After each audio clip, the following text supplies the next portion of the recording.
My favorite part of doing that and interacting with voters is saying, I've had a problem with bureaucracy.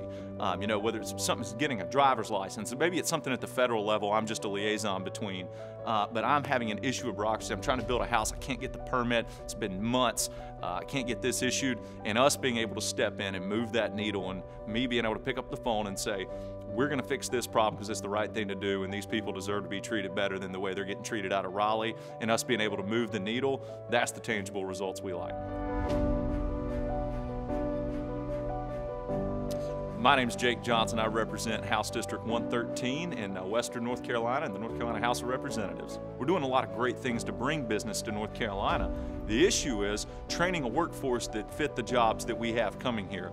So the Student Right to Know bill goes in and discloses things like tuition costs versus the amount of money you're going to be making coming out. What we don't want to do is somebody being $150,000 in debt coming out of one of these big universities to get a How You Feel 101 degree that pays $30,000 a year.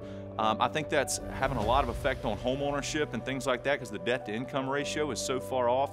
And we want people to know if they want to stay at home in their region and work a job that requires them working with their hands, they can make a great living, making a lot of money and owing very little, if anything. The biggest problem we have an extremely liberal governor who went out and pretty much said, if you don't feel comfortable going back to work, then we'll pay you to stay home. Well, I said, I've got a news flash. When my alarm clock goes off on Monday morning, I don't feel comfortable going to work. And I would say most people don't. If you pay people not to work, they don't work. At one point, Royce, people were getting $650 tax-free to not go back to work if they didn't feel comfortable. You just extrapolate that out. You got two people living together. That's $1,300 a week, tax-free to not go back to work. Is there any surprise that there was a worker shortage? Absolutely not.